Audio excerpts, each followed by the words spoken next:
KFAN.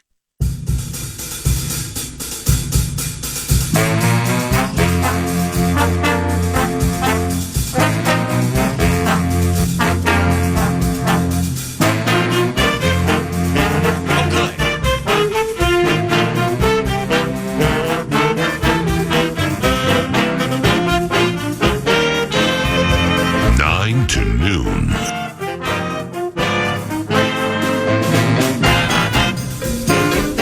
Big boy's back. Just listen. Just listen. You like that? CC. And he's PA.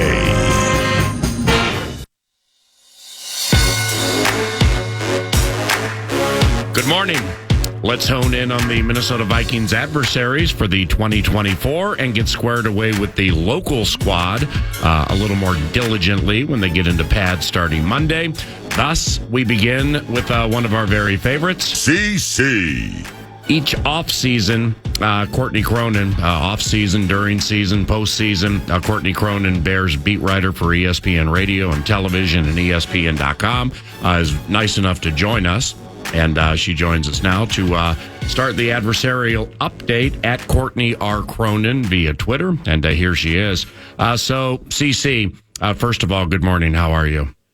I'm great. How are you doing? Excellent. Good to hear from you. So where was it this year? And what I mean is each off season, you cobble together an exotic chill. And one year it was for the Royal Ascot in England with tuxedos and unbelievable hats and dresses, where you rubbed elbows with the Queen of England. So where was it this year? Yeah, that one was hard to top, but we did Asia this year. It was my first time there. We started in Tokyo, went to Bali, and then did a couple days in Singapore on the back end, and it was easily the best trip I've ever done. Wow. Such a cool experience. For me, the last couple of summers have been so busy that I haven't had a chance to truly unplug. And, you know, as we know, covering the NFL, if you go into the season burned out, you're in for a long 25 to 30 weeks where you just kind of got to go with it. But it was a perfect trip, and we were gone, I believe, 16 days, and it was right back into First Take and all of that stuff that I typically do in the summer upon landing. Well, good for you. And when you say, I mean, you're not a best ever or worst ever type of person. So when you hang a best tag on something, like what are one or two things during the 2.5 weeks that are still resonating with you? Sitting, watching the waves, and doing absolutely nothing while I'm surrounded by the Indian Ocean. That is where I drift off to in my daydreams at this time of year. And it was just, Tokyo was one of the coolest cities I've ever been to, and I cannot wait to return to Japan. The hope next time will be to do Kyoto, to do Osaka, to do Kamakura. There's so many different places in a country that is just so technologically advanced, and you know, the people were incredible. Everybody was so welcoming and polite and just made the trip worth it. And the food was fantastic. Best sushi I've ever had. Wow. In just a hole-in-the-wall place in the Ginza district in Tokyo. It was, you know, just such an incredible experience that I'm so glad I made the time for. That's beautiful, and I'm really glad I asked. Now, as a beat writer covering a team, do you in any way especially enjoy this time of the year? I do, because there's a wealth of storylines, and you start to see the action put behind the intention and all of the words that have been spoken from the time that a lot of these players come in as free agents during the draft. And you get to see who's actually living up to the hype, any sort of the expectation, and who's not. The Bears have been in camp now for a couple of days because they've got that Hall of Fame game. So the ante is up even further for a team that's got three guys going in between Steve McMichael, Devin Hester, and Julius Peppers, and, of course, a quarterback in Caleb Williams that the Bears are at least hoping will work out and fix all of their quarterback problems of the last 70 years. So it's cool to see the slow burn of getting into full pads, full speed, the whole thing, and watching around the league as everybody else follows suit now with, pretty much today, everybody being in camp with all the vets reporting across the league. So whether it's rookie camp or mini camp, or what you've seen so far, the rookie, Caleb Williams, what are you seeing in him? I'll say this. I think there's certain things he does as a quarterback that we did not see the last couple of years with Justin Fields. And it's hard to tell, sensing pressure and, how he deals with pass rushers around him when they can't hit him, A, at all, and B, they're not in pads for at least a couple more days. But he does some special things with the arm angles in which he, releases the ball and how quickly he releases the ball, how decisive he is. That's really stood out to me as something that is just different from what I've seen here the last couple of years. And the biggest issue for him, leaving OTAs, leaving minicamp, they had a bunch of false starts one day during a minicamp practice. The cadence, for most rookie quarterbacks, you're not under center in spread offenses in college football, so it's a different thing that he's had to adjust to.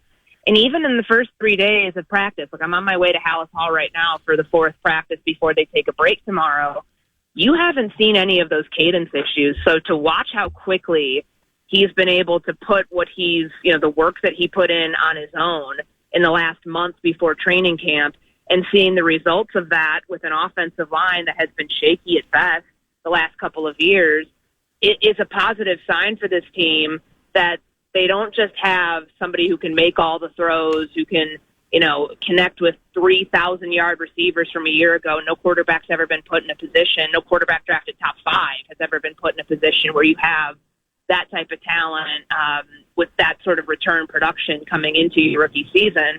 It's more than just that. It's the fact that he's grasping the concepts of this playbook at the speed that they would have hoped for. I mean, of course, you always hear, he's ahead or he's, light years ahead. You hear people throw out those insane, things, and it's like, come on, he's a rookie. He's going to have bumps in the road, and I think he knows that too. But to see some pretty clean operations in the first couple of days of practice is I was a little surprised by it, just because you do expect even the number 1 overall pick to have a learning curve that might feel a little steeper than other rookies coming in, just given the nature of the position. And so far, he's handled it really well. Well, and his battery mate not only is new to him, but it's new to the Bears' offensive line, and that's center and former Ram Coleman Shelton. Are they high on him? So they've been rotating. The idea was when they traded for Ryan Bates, who came from Buffalo, and guy wasn't a world beater. He was benched a couple times last season. He, I think, appeared in most every game, but wasn't a starter for them.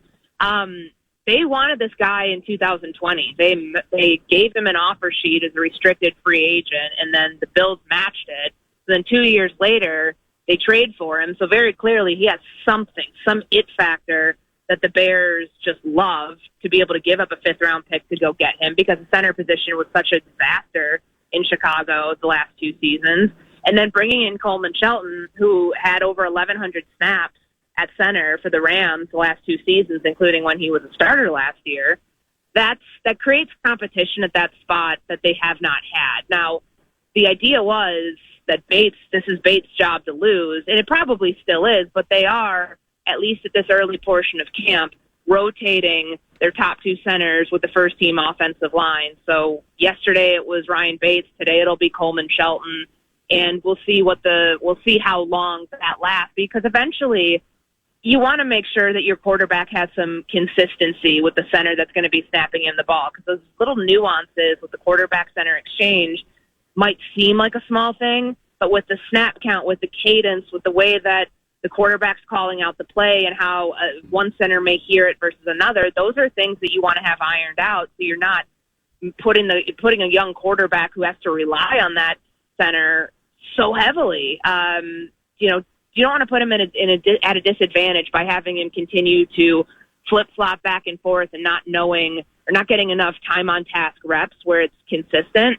So I would imagine by week 2 or 3 of camp, they'll probably have that ironed out to who they're going to actually go with. But my money is still on Ryan Bates, considering what we know about him and how the Bears see him fitting in here. CC. The rookie wide receiver, Rome Odunze, just lickety-split quick, isn't he? Yeah, deep threat. I remember talking with Caleb and Rome the day after they were drafted. They were at Hallis Hall, and I got them one-on-one. And there was this crazy, just a product of circumstance. So they did a workout. Like, Caleb knew he was going to Chicago, so the week before the draft, he's in L.A., Keenan Allen lives in L.A., DJ Moore was able to fly out. They had a workout, three of them, and because Rome Odunze was also working out in Southern California, Caleb's like, hey, come along.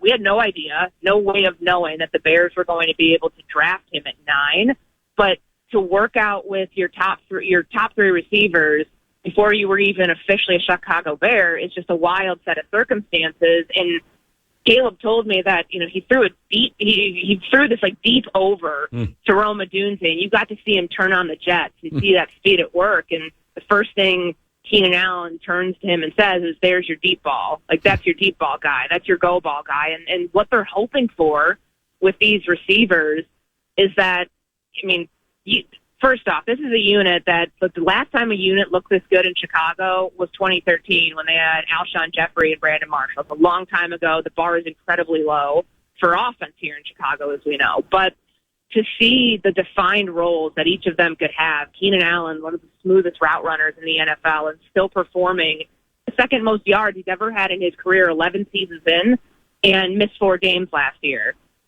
DJ Moore, your run after the catch ability sort of guy. And then, obviously he has, burner speed as much as Rome Odunze does. But they'll have a hard time trying to figure out who the number one receiver is in this offense. But honestly, I don't even know if you need to have somebody with that true distinction, given what this trio gives a quarterback that the last 2 quarterbacks and many others did not have in Chicago.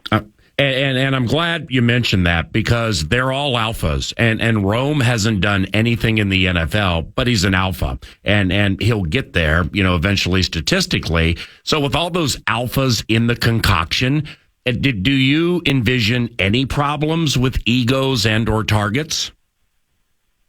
I don't. And that's obviously an easy thing to say right now, but I think because DJ Moore was the team's leading receiver last year, he's coming off a career year. He's played with, Caleb will be his 9th different quarterback since the time he was drafted by Carolina in 2018. He's not the type of person. There have been targets that have gone his way. There have been errant targets that have not over the course of his career. And he's not somebody that shows sign of frustration very easily. So I think just the go-with-the-flow nature of him, knowing that he's going to get his, isn't going to be an issue. But they are competitive. He's the one who said, DJ Moore is the one who said, it's going to be a race to 1,000 yards. And I think they view that as a strong competition. And knowing that Rome Odunze is a very self-aware individual, he knows, he's like, I'm the rookie. I'm going to have to be in the trenches a little bit more blocking than 2 Pro Bowl talents that are ahead of me and have much more experience. But they could, to get him onto the field, there's more than just having him out there as, the Z receiver, or if they have 3 out there and 11 personnel, they might use him on punt return. He did it at Washington a few times. He's got the experience with it, and this might be the one time where you can get a top receiver out there onto special teams without it affecting, usually we see that with top picks. Is that really going to happen? I go back to Mike Hughes in 2018 when he was on return teams as the Vikings' top draft pick that year, and seeing how long that lasted, which was not very long at all, because his role on defense, at least up until the time that he was hurt, was such a sizable one that it took him away from teams. I don't think that's going to be the case necessarily with Rome Odunze, knowing the talent they have in front of him, that might end up getting a nod for more work on offense than he will early on, at least. Courtney Cronin, formerly covering the Minnesota Vikings for ESPN, now covers the Bears for ESPN TV, radio, and ESPN.com, at Courtney R. Cronin via Twitter. And what, if anything, from a Descript standpoint, do you remember about tight end Robert Tonyan, who's here with the Vikings now. So I remember, not trying to be like a jerk about it. I remember the one play that stands out is the ball that he dropped in Cleveland. And it was a game that the Bears should have won. There were a couple drops that game, including the last one in the end zone. But he didn't have as big of a role here as I think most people would have expected with him coming over, having the familiarity from Green Bay with Luke Getsy. But that was just kind of a byproduct, I think, of the way that the offense relied so heavily upon the run and Cole Kmet being his the top tight end target for Justin Fields last year. Tonyan he played quite a bit, but he was primarily in that blocking role. Didn't have much of a role on offense, but he's a good number 2 tight end. And, he was really, really well-liked, universally respected on this team. I just thought he was going to have a far bigger role than he did. I thought he was going to be, a bigger role on offense than blocking than he did. Hey, CC, by the way, and everybody should read this, terrific piece at ESPN.com on 19-year veteran tight end Mercedes Lewis. And whether he's playing for the Bears or he's playing for the Packers or back with the Jaguars, he just, if you read up on him, he's always had a fascinating story. And man, is he standing the test of time? Holy cow. Mercedes Lewis, tight end for the Bears, turned 40 years of age in May. Is he still going strong? He is. And I'm curious to see, this is going in the weeds here, but Shane Waldron's offenses in Seattle the last couple of years never utilized a fullback. Now, Vikings fans will remember Kari Blasingame from his time up in Minnesota, and I'm curious, is that potentially a position battle, whether they keep a third tight end over a fullback? And that third tight end is Mercedes. Mercedes blocked last year, he blocked his ass off, and that's something at 39 years old to be able to rely on him for that is incredible. His body doesn't quit. So I was talking to him at the end of the season, locker cleanout day. I learned a lot just about what his process was, and I never once got the impression that this is somebody who's actually mulling retirement. Of course, the question has to come up because you're 39 years old. I think Kevin Kugler on the Fox broadcast, when Mercedes scored his lone touchdown last year in Chicago, called him the ageless wonder, because he is. I'm always fascinated when there's guys in the locker room. I'm 33, so when there's players in the locker room that are still older than me, it's a nice treat because it doesn't make you feel as old as a journalist. Yeah, but right. He doesn't quit. That's something that you think your body's eventually going to give out on you, and how smart he is with his rehab and 9 hours a day of recovery and working out starting early June as he gears up for the season. He kind of reminds me of the stories that I remember hearing about Adrian Peterson back in the day, of how much money he spent away from the facility pouring into his body to make sure that he could still play at such a high level. And the thing with Mercedes is, outside of that 2014 season when he only played 8 games because he had an ankle injury, he's never played less than double-digit games. And the last 3 seasons had appeared in all 17 games. So that's age 37, 38, and 39. Clearly doing something right. And the leadership, the intangibles that he brought to a very young team that was in a sensitive spot the last couple of years, winning 10 games in 2 seasons, and of course starting out so terribly as they did last year. Having a guy like that in the locker room, even if he's not, if his stat line isn't exactly the sexiest thing in the world, his impact on what this team, the direction this team was going, is, you can't measure it. And I thought Matt Eberflus had a really interesting point the other day, that it's not just that he's helping the players, he's helping the coaches. He's somebody who can give the head coach of this team an accurate temperature on what's going on and what the feel is in the locker room, and where things are going and things that might need to change. And I think that that's something that you just can't, there's no price you can put on that, which is part of the reason why he came back this year and why they wanted him back so badly. And with the head coach Eberflus, does he get peppered with job security questions much, given he's into his 3rd year of a 4-year pact?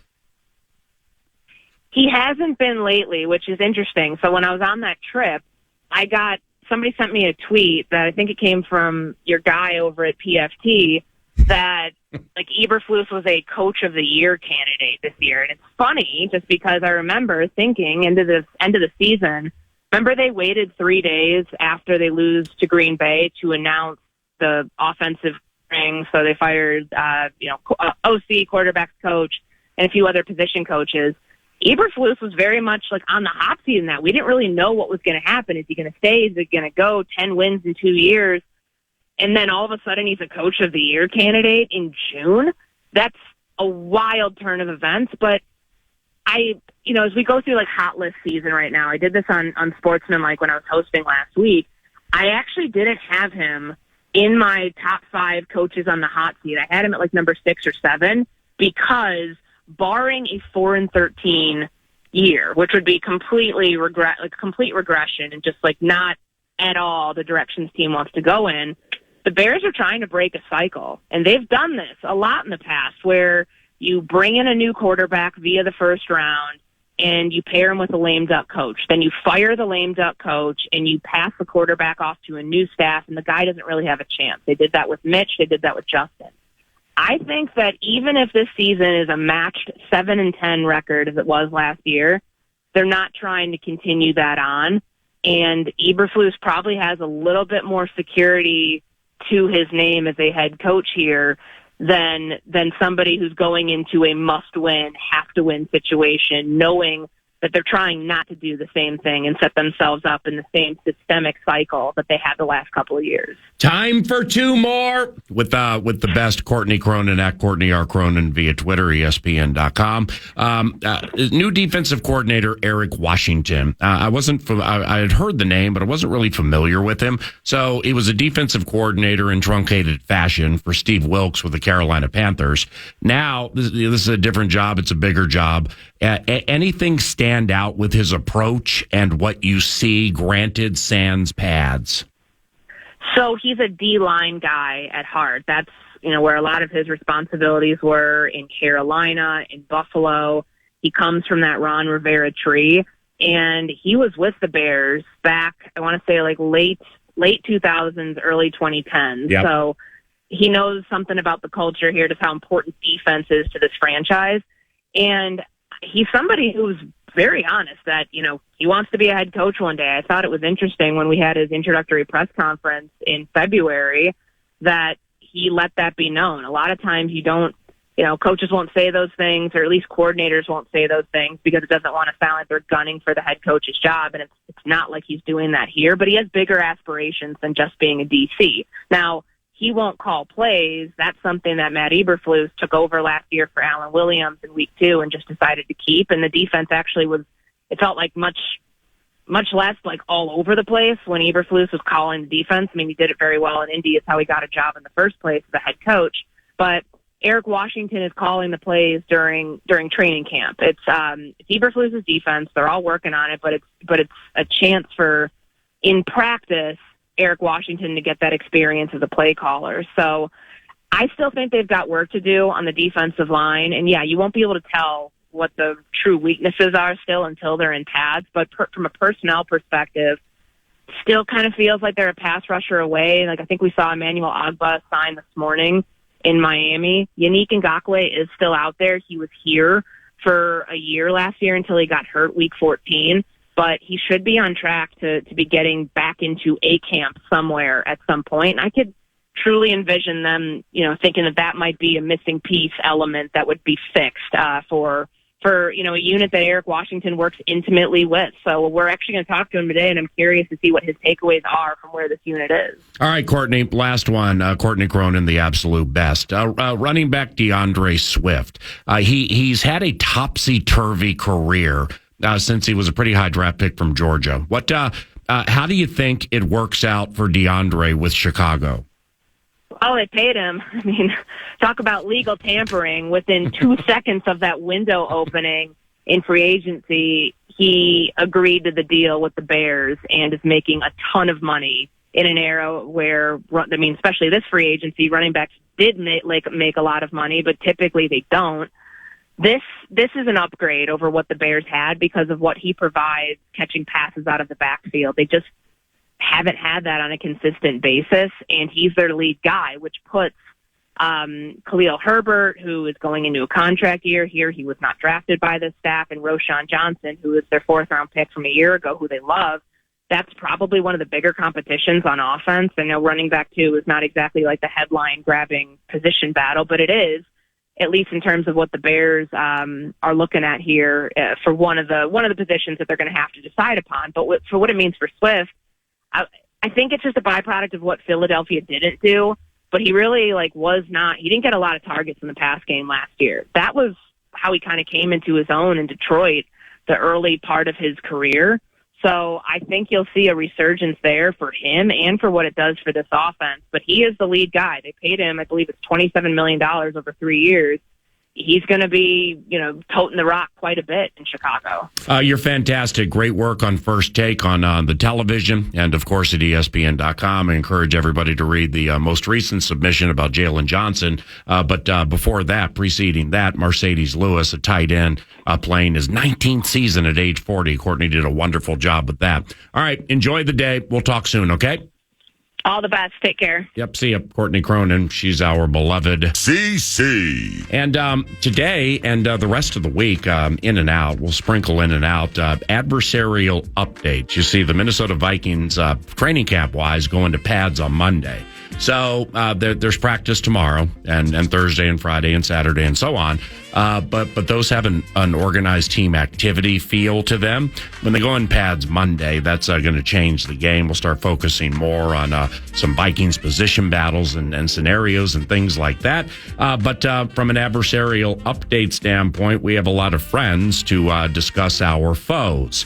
Around the corner, Dan Miller, play-by-play voice for the Detroit Lions. He joins. After that, Bikes Bites, but from an adversarial update standpoint, the Dagger, Wayne Larrabee, play-by-play voice, Green Bay Packers, around 11, and Greg Papa, the play-by-play voice for the San Francisco 49ers, at about 11:20.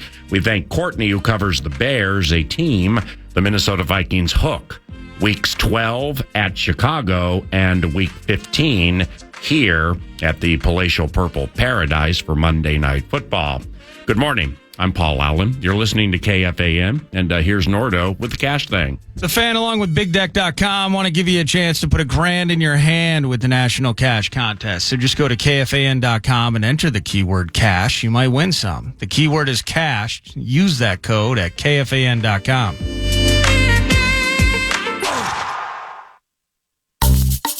Gives the back behind Goff, who's up under center. Jared takes, turns, fakes the give, sets in the pocket. Jared drifts left, look. Now he throws downfield. It is caught. Left sideline, cutting back. That is Amon-Ra St. Brown. Angling at the 25, to the 20, to the 15, cut back at the 10. Amon-Ra at the 5, fighting at the 2, into the end zone. Touchdown, Detroit Lions. Oh, baby, what a run by Amon-Ra St. Brown. Angling across the field, cutting it back, 70 yards from Jared Goff. Dan Miller, at Dan Miller Fox 2. He's the voice of the Detroit Lions. And here he is. Adversarial Update Day continues, 9 to noon. Good morning. I'm Paul Allen. Dan, hey there. This is your 20th season on the mic coming up, isn't it? Yes, sir. Good morning, PA. How you doing? Good morning. 20 of them, man. That's really, really cool. And Dan is also the sports director for Fox 2 in the Motor City. What is it you love about the pro sports scene? And let's put Michigan football in there too. What kind of sports market is the D? Dan the man on All the right, please fan. hold. Yeah, we had a little problem there. Maybe that is analogous, metaphorical. Let's call it a harbinger.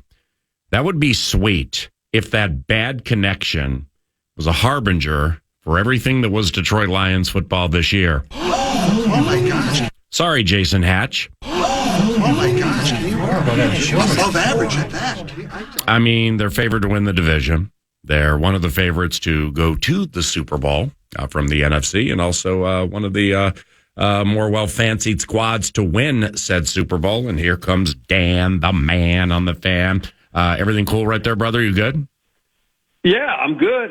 Yes, year number 20, PA. And how you doing, my friend? Things are well. We start training camp tomorrow, and pads go on Monday. You know that changes the game. Not necessarily the first, second, or third day, but then when they start to get tired, you can really start to get tells as to like where the desire is, the tenacity, things like that. So it's cool right now, but on the horizon, it's only going to get better. And you know, when the bad connection transpired, I mentioned that Dan is also the sports director for Fox 2 in the Motor City. So when it comes to the pro sports scene in Detroit, and let's put Michigan football into the mix too, Dan. Just overall, you've done this a long time, man. What kind of sports market is the D? I would put it up against anyone, anywhere. And I'll tell you why I say that. We have the four majors, obviously with baseball, basketball, hockey and football. And then when you have also two major universities, Michigan State's within an hour and 15 minutes, and Michigan's 25 minutes, 30 minutes to Ann Arbor.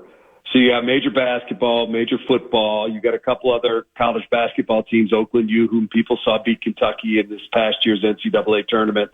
University of Detroit has been in the NCAA tournament before. They've been down for a while, though. So, I mean, I look at major cities, and I don't see that many that have all fours that can also kind of boast the college scene that we have here as well. New York, it's more Rutgers, which is, Jersey, and Chicago, you're 3 hours to the University of Illinois. So to have everything in the proximity that we have here, I think that kind of sets us apart from a lot of people, PA. I really do. So there's just so much history with the Tigers, the Pistons, and the Wings. We could go on and on. Ring cred, Hall of Famers, and so on.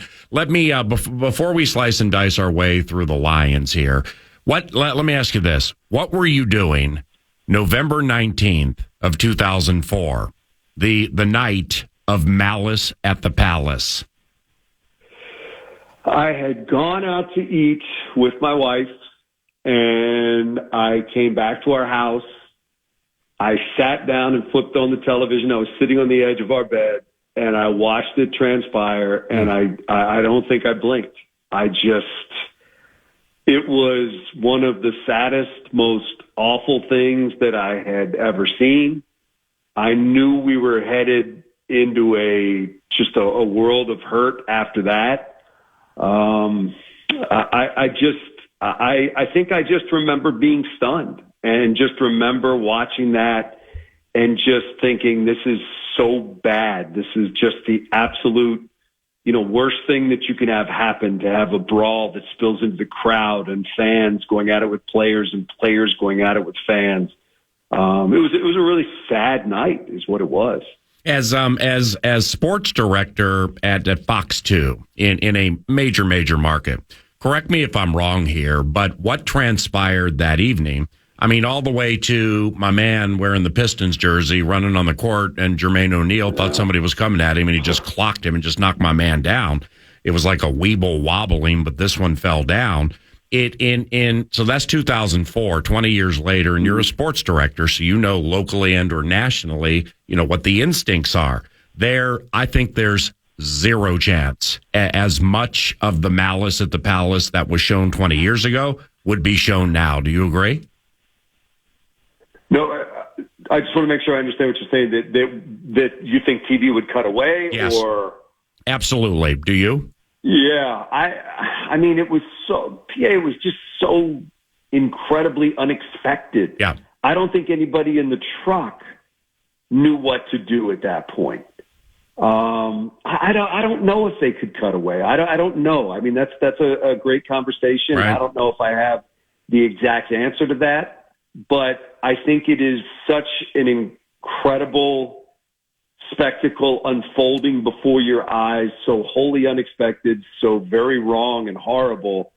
I honestly, my gut instinct right away is maybe you're not showing, everything that's happening, but I think you'd have a hard time just going to commercial at that point. Right. To me, it's different than some clown running on the field trying to get attention. Great point. This is breaking news. This is a brawl between fans and players, which is just, so out of bounds for anything we'd expect in our world of sports that I think it is news, and I think you'd have trouble pulling away from it. Lastly, outside of the Lions covenant, J.J. McCarthy. Now, if it were a heaven or hell situation for me, I would say Sam Darnold starts week 1 versus the New York Giants and either plays the entire season or a majority of the season. That's just my take as of now.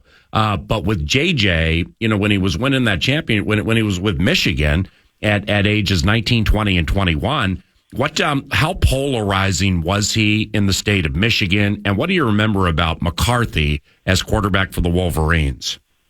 Well, you got to remember that we are a divided city because you have Spartans and you have Wolverines, and they will never get together and agree on anything. So you've always got that going on. Look, he is viewed, I think, by people that look at him without bias as a great kid.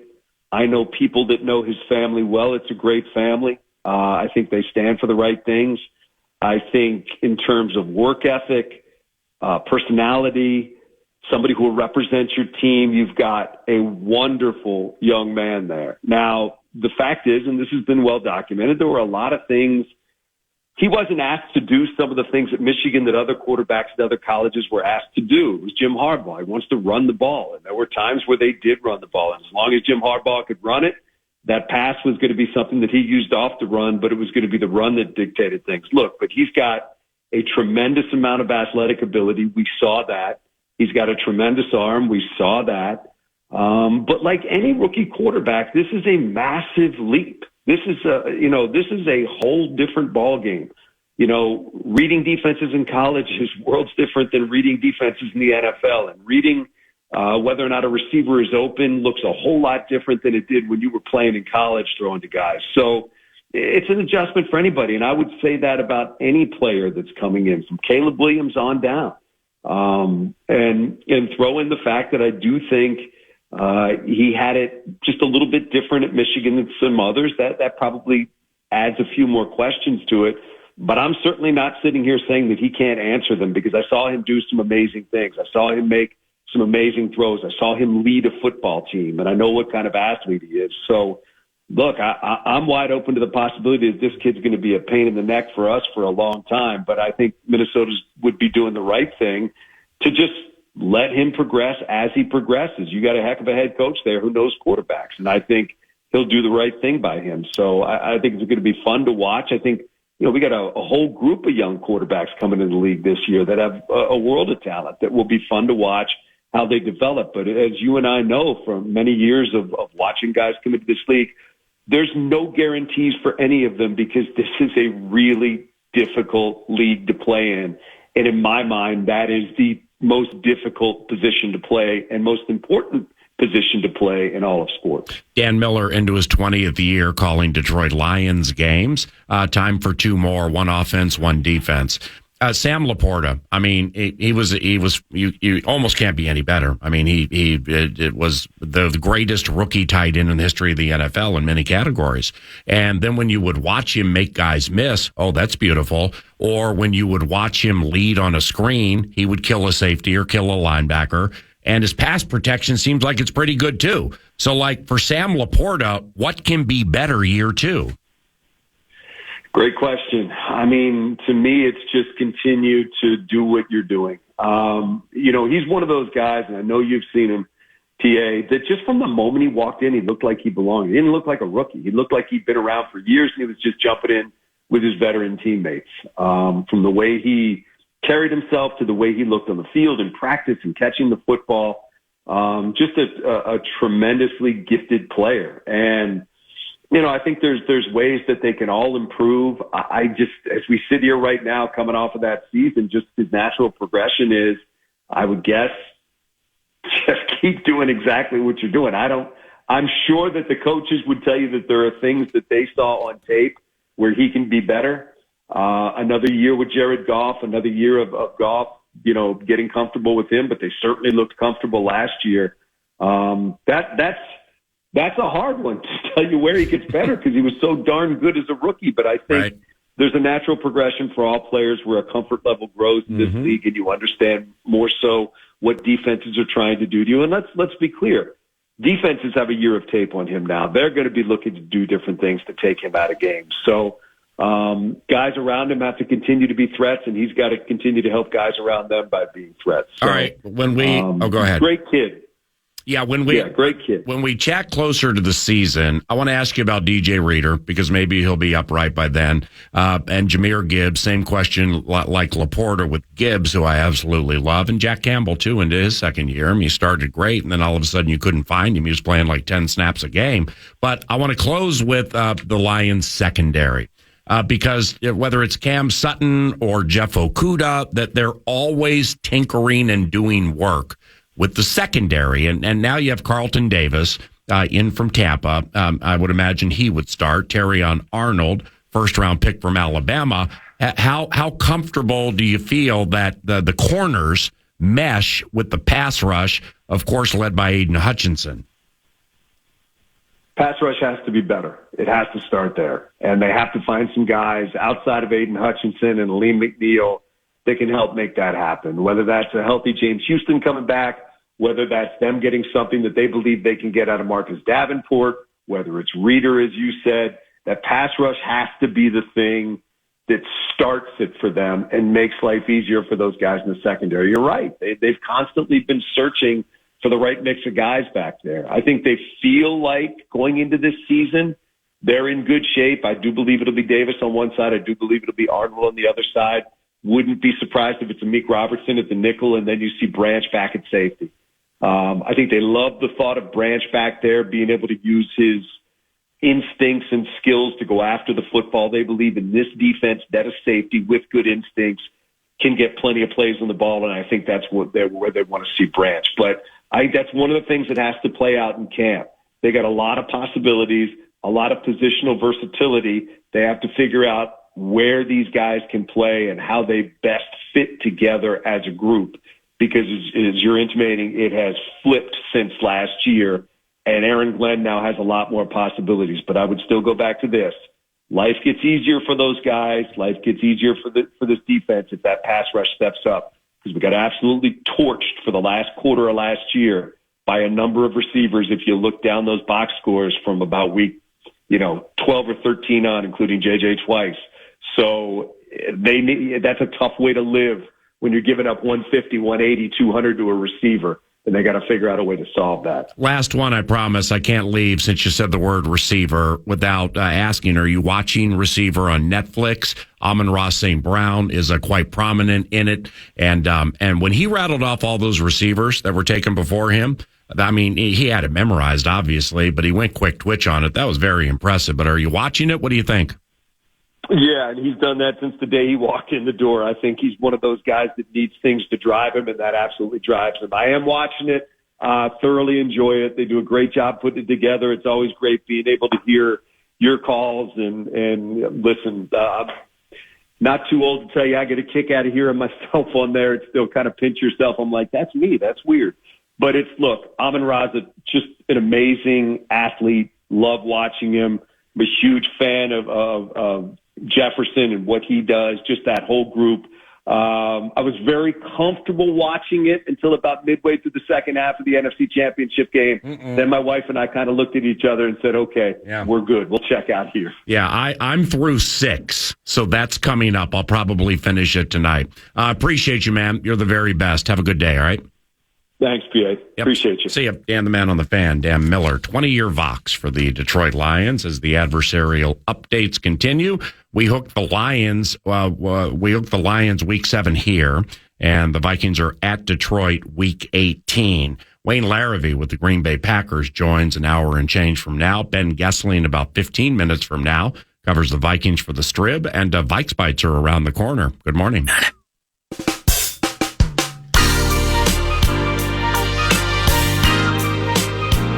Welcome back, 9 to noon. It is time for Vikes Bites, super truncated edition. And I actually have some audio because in studio next segment, Ben Gessling of the Star Tribune.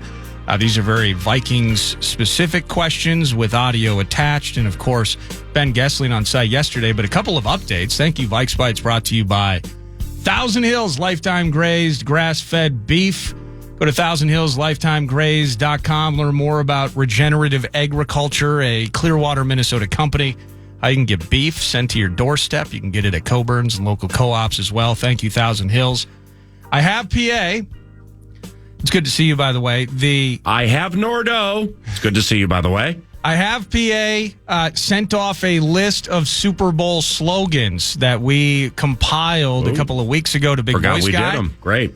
They have not been prepared yet, but I know that in process, Big Voice Guy is going to handle business as he always does. Up in the top of the head, I have a sneaky couple that you can share that you know made the mix, which would be the coveted BB12, the Button Bar 12. Let me see here from there's something about from the Minnesota border to the French Quarter that I really like. Of course, 59 times the charm certainly going to be in the mix. Mission Mardi Gras. Something about geezers and Caesars. Mission Mardi Gras has T-shirt ability, don't you think? Absolutely. Yeah, for the 9 to noon T-shirt idea clip. Yeah, and we are just short of a month from going to the state fair. So now's around the time when the emails from Barb, from Lil B, start to get more frequent, a little more agitated. I mean urgent and assertive is what I mean. Yeah, not rude and aggressive, but urgent and assertive.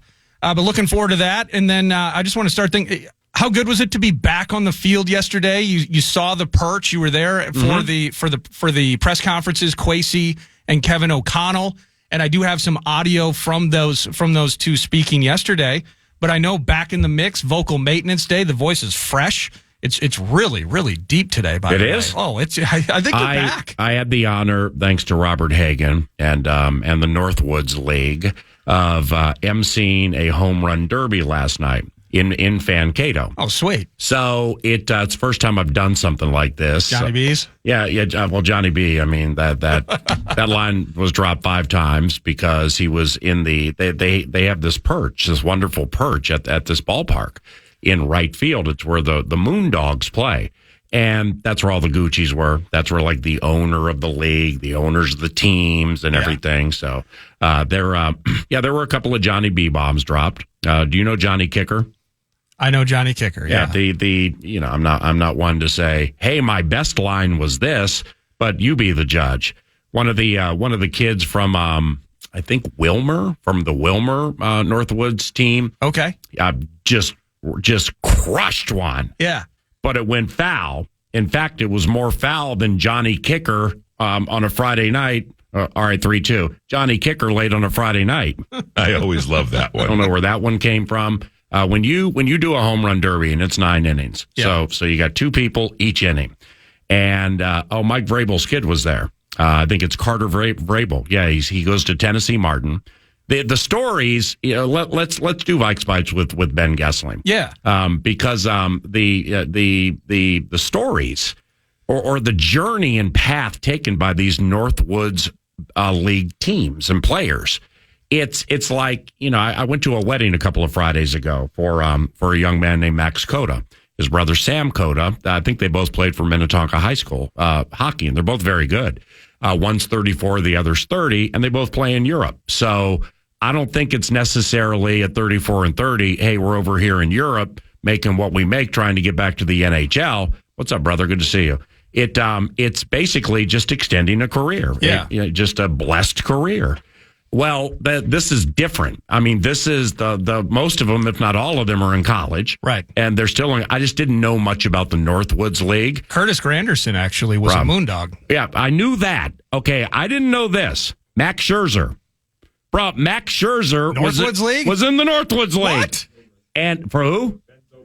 Ben's, you can put the microphone off if you want. Ben Gessling joins us now. Yeah, hold on. Ben Zobrist with the Rays, the Tampa Bay baseball player? Yes, I believe he was Northwoods League as well. Jeez. I wrote a story about this. Oh, wow. Like way back. Were the Nationals flirting with him in free agency? No, this is before that. Okay. So this was like my first job at the Star Tribune when they had those weekly suburban sections. They were talking about getting a Northwoods League team in Prior Lake. So I went up to St. Cloud to do a story on Northwoods League teams. Yeah, and Ben Zobrist was one of the Woodchucks. Yep. Okay, what about, they did a vignette on Max Scherzer last night.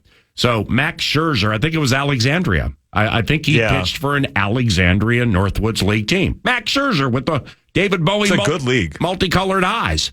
There's an Arizona Diamondbacks pitcher now, Brandon Pfaadt. It's like PF. You talked about him in News Du Nord about a month ago when the Twins played him. Oh, yeah. So Pfaadt, like he's the most recent. There's another big namer in there. I think so. Scherzer was the Lacrosse Loggers. Okay. But he was Northwoods League, absolutely. How about that? My goodness. I mean, you think of that. And hotbed. And it also, with Scherzer, it triggered me. Now, granted, it's hockey. And you know, they do it differently, but nevertheless, same fishbowl, different rock, pro sports.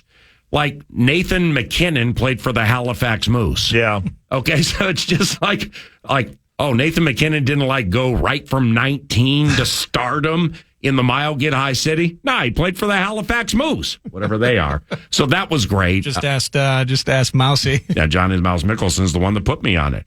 But when you're emceeing a home run contest, I mean, you know, the back, it is gone. You can do that. And I went Greg Joseph on about 5 of them where they looked like they were absolutely gone. I came up a little short. So we dropped a couple of Greg Joseph lines in there. But you know, there had to be some Hawk Harrelson. Oh, yeah. You can put it on the board. Yes. It was great. It was fun. I think that's sweet that you got to do that. Played into how the voice is responding this morning. Those are Vikes Bites for now. We're going to drop some of these clips in because Ben was at that press conference yesterday, and he looks resplendent, and he looks refreshed and energized and ready to go for Minnesota Vikings training camp. Why wouldn't he be? He's the scribe for the Star Tribune at StarTribune.com, and that starts the second hour, 9 to noon,